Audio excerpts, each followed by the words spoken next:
Well, my story nowadays is already 27 years. This month of July will be. Before that, I was a consumer and I love wine because wine is part of our culture. When I was a child, already, I don't know, 5, 6 years old, to open the appetite, they gave us a little bit of sweet wine, kind of shot with the yellow of an egg and sugar. So it means since a very tender age we are used to have relationship with the wine. Also in the afternoon, a slice of bread with wine and sugar too, for breaking, kind of breaking. And well, after, when I was an adult, I was wine consumer, but I could not imagine what it was behind the wine. Once I joined the wine world, I was already 34 years old, and at that time I started to discover what is this gift of the nature. So the more involved that you are in the wine, the more you see, you have to discover things, the interactions between the nature, the grape, and after the work of the enologist. And it's a kind of magic, it's a kind of, I don't know, mystery, and you have to discover all the time. So it's a world that hooked me, and now I feel just passion on developing wines.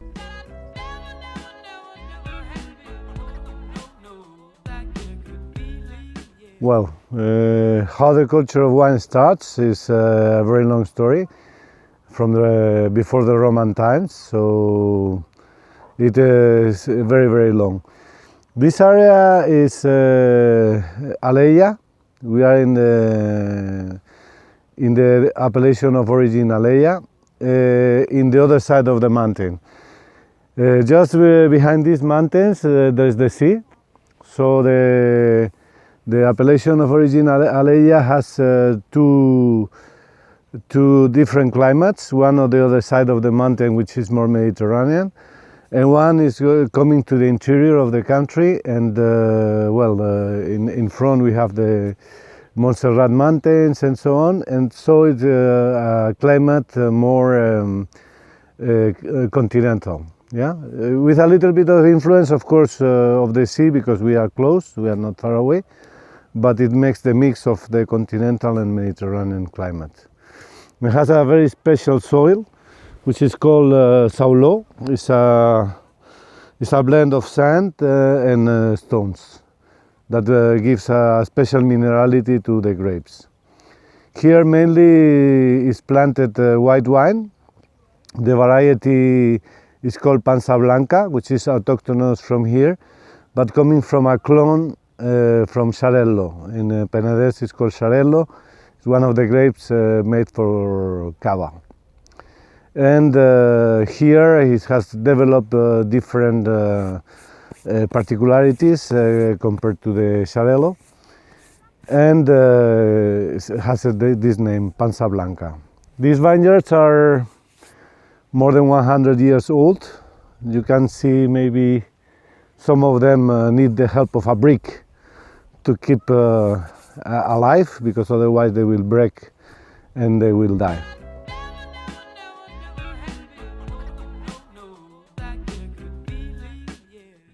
When you make wine, from 1 kilo you get 0.70 cl, so it's almost one bottle.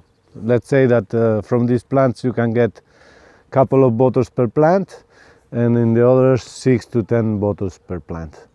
Now you see we are in the most delicate time. There are the grapes already here growing. If we have a descent of the temperature, it would be very dangerous if it frozen, because we would lose the harvest. But sometimes we keep some branches sleeping, so if the frost comes and we lose the grape, we can take the wax out, and then the new branches will come again. It will be not so much grape as in the beginning, but you can recuperate 70% more or less, so you don't lose the whole harvest, unless there is a second frost, but normally it doesn't happen. But now is the more delicate moment, and they are so beautiful and small.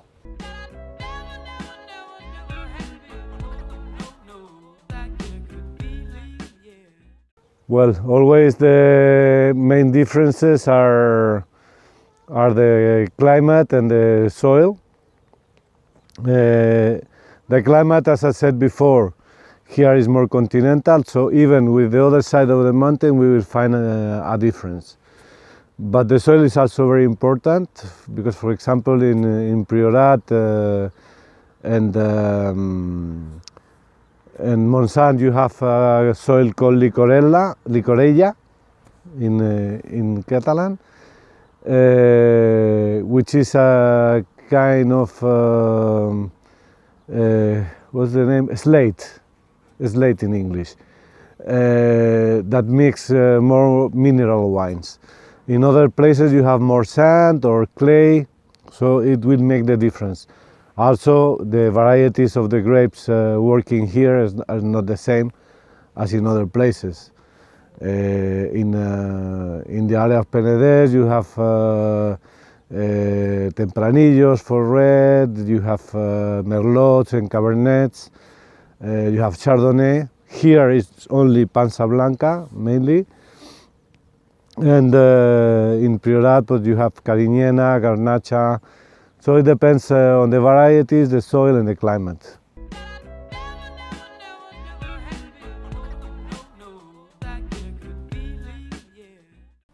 Wow, that's very difficult because I love a lot of wines.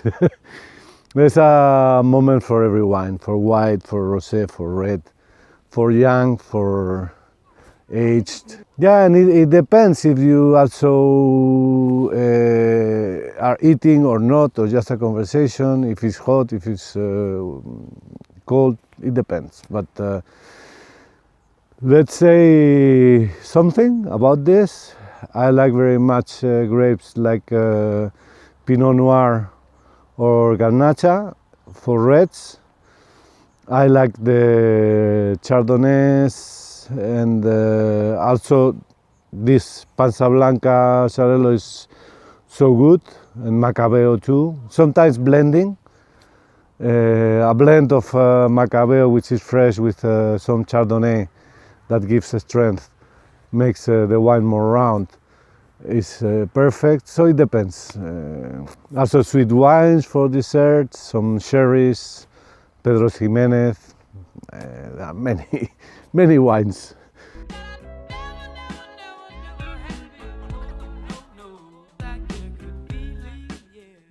Well, we don't fill the glass to the top, just normally we fill more or less like this.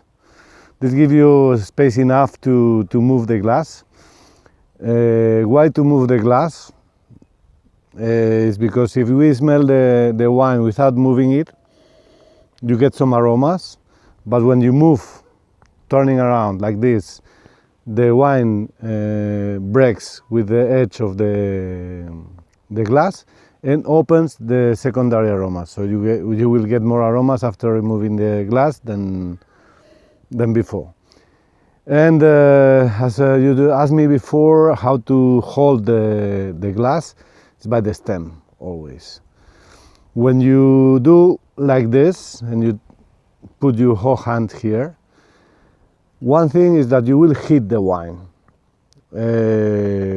Your temperature of the body will transmit to the wine and will get hotter.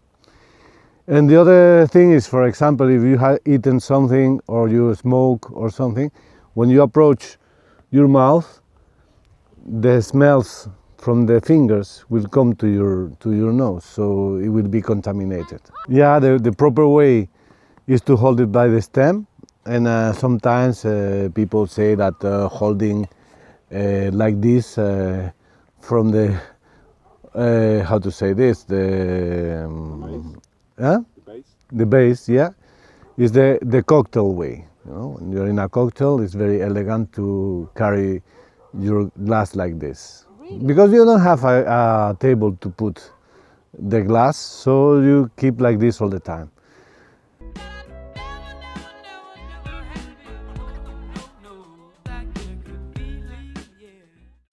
Well, the first thing you have to know which wine you have ordered, because it's very important, because they are different between them, and maybe you don't like it, but it's correct.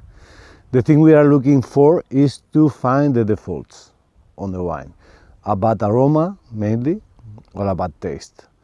If it has no wrong taste, like for example, the main one that happens very often, unfortunately, is the cork. The first time you find it, you will recognize all the time, but sometimes it's so slight that it's very difficult to realize that you are smelling cork. You think that it's a tough wine or whatever. At the same time, the wine becomes drier in the mouth, so it's not a good feeling. What we look in the restaurant is just smell it. If it has a good aroma, no wrong things, not petrol or kind of strange aromas, and in the taste is correct, then the wine is good. If you like or not is another thing, because you have wines which are more astringent, wines which are more pleasant, easier to drink, so it depends.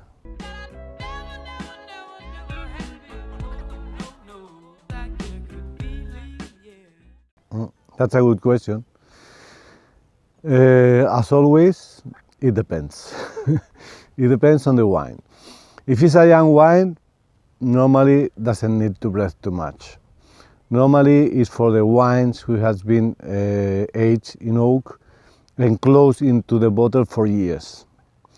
What happens? That in the barrel there's a micro-oxygenation. The oxygen penetrates into the barrel very slowly, but integrates in the wine.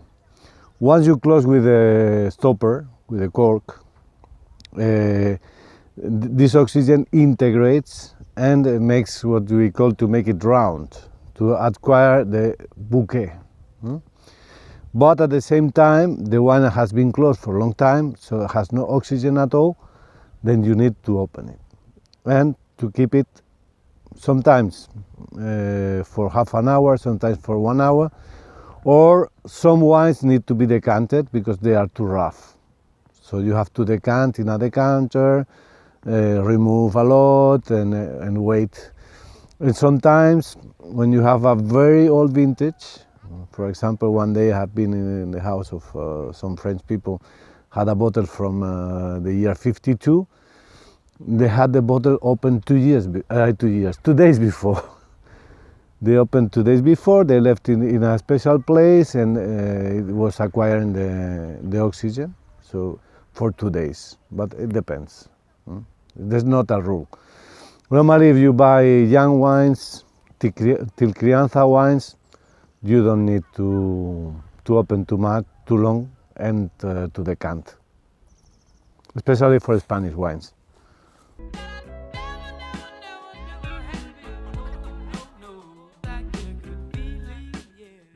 Anytime. Anytime. Well, no, for the meal, it's perfect. For when you have meal, and especially with meats, white or red meat, any kind of spicy food, and even some fishes. But also with a good conversation. You don't need to eat anything to drink this wine. It's so pleasant and easy to drink that I think you don't need any food. So in any moment, conversation in the evening with friends, with beloved.